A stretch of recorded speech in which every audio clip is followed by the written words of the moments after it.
Hello students, विकास Chandra Mishra biology classes में आपका स्वागत है। इस वीडियो में हम कक्षा 10 का एक टॉपिक है पाचन तंत्र, उस पर चर्चा करेंगे। इस वीडियो में सिर्फ और सिर्फ हम डाइजेस्टिव सिस्टम के जितने पार्ट हैं उस पर अध्ययन करेंगे।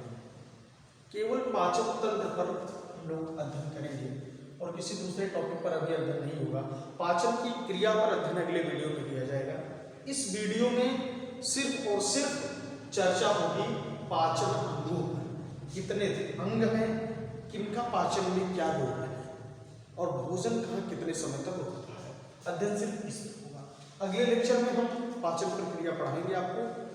चलिए देखते हैं सबसे पहले पाचन क्या है। डाइजेशन आप सबको पता है, बड़े मॉलिक्यूल्स का, बड़े भोजन का, भोजन के बड़े अणुओं का जो कि हम इनटेक करते हैं एक्सटर्नल एनवायरनमेंट से, बाह्य वातावरण से, उसका स्मॉल फॉर्मेट में छोटे टुकड़ों में ब्रेक होना एंजाइम की सहायता से। एंजाइम की सहायता से बड़े भोज्य पदार्थ का, बड़े कणों का छोटे अणुओं में विघटित होना पाचन कहलाता है। पाचन के लिए जितने अंग कार्य करते हैं वो सब आपस में जुड़कर एक तंत्र बनाते हैं और इस तंत्र को हम पाचन तंत्र कहते हैं। मुख से लेकर बकल कैविटी से लेकर एनस तक यानी गुदा द्वार तक, मुख द्वार से गुदा द्वार तक के सिस्टम को, तंत्र को पाचन तंत्र कहते हैं। जिसकी पूरी लंबाई, ध्यान दें, पाचन तंत्र की पूरी लंबाई 12 से 15 मीटर होती है। पूरे आहार नाल की लंबाई 12 से 14 मीटर होती है पूरे आहार नाल की लंबाई। सबसे पहले मुख द्वार, बकल कैविटी आता है, एक खाली स्थान है जहां पे हम भोजन को रखते हैं। मुख द्वार से बकल कैविटी, मुख गुहा जहां भोजन रखते हैं, उसके चारों तरफ दांतों की संरचना पाई जाती है, दांत पाए जाते हैं। दांत जो भोजन को छोटे छोटे टुकड़ों में यानी पीसने का काम करते हैं। अगर दांतों की संरचना को देखना होगा, आपको पता है दांत दो प्रकार के होते हैं, मिल्क टीथ, परमानेंट टीथ। दूध के दांत, अस्थायी दांत। दूध के दांतों की संख्या होती है 20, अस्थायी दांतों की संख्या होती है 32।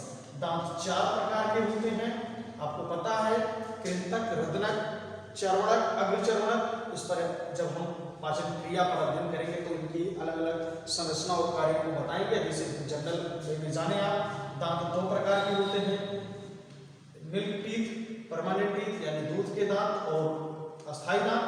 दूध के दांत की संख्या 20 होती है, अस्थायी दांतों की संख्या 32 होती है। मनुष्य एकमात्र ऐसा जीव है जो द्विबार दंती, विषम दंती होता है।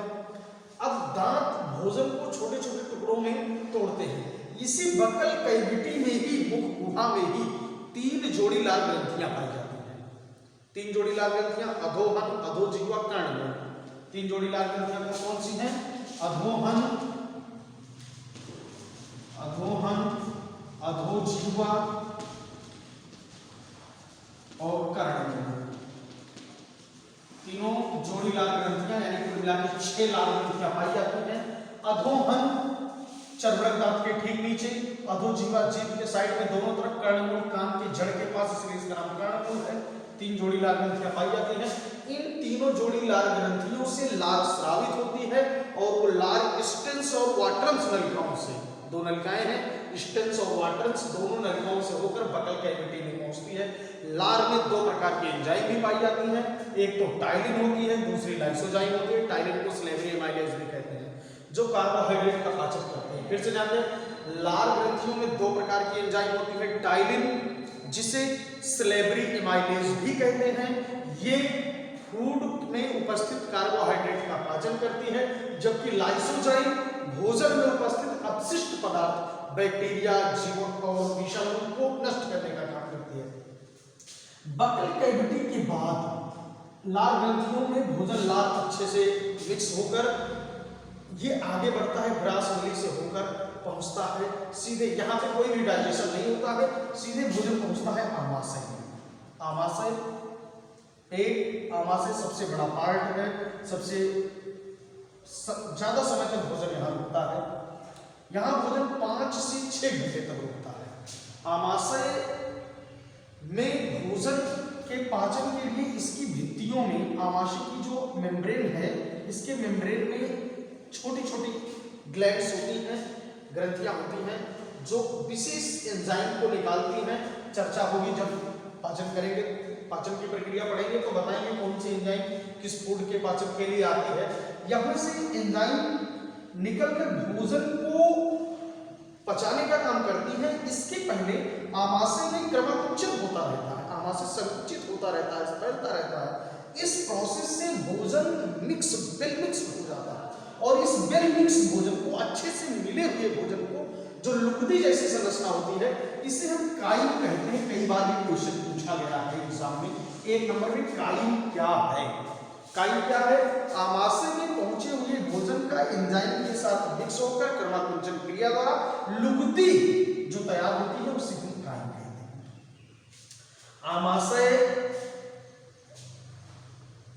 लगभग 40 से 50 सेंटीमीटर का एक लंबा थैलीनुमा, जो कि हंसिए के आकार की संरचना होती है, ये पाया जाता है। आमाशय के ठीक राइट हैंड साइड पे ऊपर एक वाहिनी द्वारा यकृत जुड़ा होता है। यकृत का काम, यकृत डाइजेशन में डायरेक्ट पार्टिसिपेट नहीं करता है, लेकिन इसमें बनने वाले वह पदार्थ जिसको हम बाइल यानी पित्त कहते हैं, वो पित्ताशय में एकत्रित होते हैं।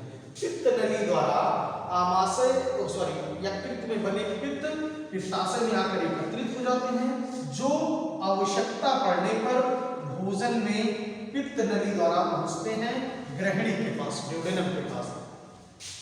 आमाशय से लुगदी जो भोजन का है वो आगे बढ़ता है। आमाशय में 3 मेम्ब्रेन होती हैं, 3-4 मेम्ब्रेन का बना होता है, म्यूकोसा, सबम्यूकोसा, एंडिकस, और ये सबसे बाहरी जो मेम्ब्रेन है, सबसे बाहरी जो मेम्ब्रेन है म्यूकोसा, जो म्यूकस मेम्ब्रेन है, यही जो है आमाशय को प्रोटेक्ट करती है उन एंजाइमों से जो मांस जैसे जटिल पदार्थों को भी पचाने की क्षमता रखती है। अगर ये म्यूकस मेम्ब्रेन ना पाई जाए तो आमाशय की भित्ति खुद ही उन एंजाइमों द्वारा डाइजेस्ट कर ली जाएगी, नष्ट कर दी जाएगी, क्योंकि म्यूकस पर किसी भी एंजाइम का कोई इफेक्ट नहीं होता है, इसलिए म्यूकस जो है वो आमाशय की सुरक्षा करती है। इसके बाद भोजन आगे बढ़ता है ग्रहणी। ग्रहणी सबसे छोटा पार्ट है, एक वाल्व यहाँ पाया जाता है जिसे पाइलोर्बिक वाल्व कहते हैं। ध्यान देने वाली बात है, पाइलोर्बिक वाल्व एक ऐसा कपाट है, एक दिशी कपाट है, जहां भोजन जो है वो आमाशय से आंत की तरफ जाता है, लेकिन कभी रिफ्लेक्ट नहीं हो सकता, भोजन इधर से इधर नहीं जा सकता है। इसी ग्रहणी के ठीक बाएं साइड पे आमाशय पाया जाता है। आपको पता है आमाशय एक मिश्रित ग्रंथि है, मिक्स ग्लैंड है, 2 मिक्स ग्लैंड है, क्योंकि यह हार्मोन्स और एंजाइम दोनों का सेक्रेशन करती है। एंडोक्राइन और एक्सोक्राइन दोनों ग्लैंड है, एंजाइम भी निकालती है और हार्मोन्स भी निकालती है। इसकी लैंगर है, इसकी द्वितीयकाएं जो है वो हार्मोन्स का सेक्रेशन करती है, आइसोलेट ऑफ लैंगर है, ये इसके स्राव में काम करती हैं। और इसके बाद भोजन पहुंचता है कहाँ? ड्यूडेनम से भोजन छोटी आंत में पहुंचता है। छोटी आंत की लंबाई 6 से 7 मीटर होती है। 6 से 7 मीटर की छोटी आंत की लंबाई जो है वो भोजन को यहाँ पहुंचाती है, और इसमें छोटे छोटे रसायन पाए जाते हैं जो पचे हुए भोजन से न्यूट्रिएंट्स को एब्जॉर्ब कर लेते हैं, और छोटी आंत से भोजन सीधे पहुंच जाता है बड़ी आंत में। बड़ी आंत में अपेंडिक्स के ठीक ऊपर छोटी आंत से जुड़ी होती है। बड़ी आंत की लंबाई 1 से 1.5 मीटर होती है, और भोजन बड़ी आंत से होते हुए थोड़ा बहुत एब्जॉर्ब होता है बड़ी आंत में, अदरवाइज पूरा जो अपशिष्ट पदार्थ है वो मलाशय में जाकर एकत्रित हो जाता है और गुदा द्वारा समय पर निकाल दिया जाता है। इस प्रकार पूरा पाचन तंत्र आपने समझा। अगले वीडियो में हम इस पूरे पाचन तंत्र के प्रोसेस के बारे में डिटेल से चर्चा करेंगे। तब तक आप इस वीडियो को देखें और पाचन तंत्र को समझें और घर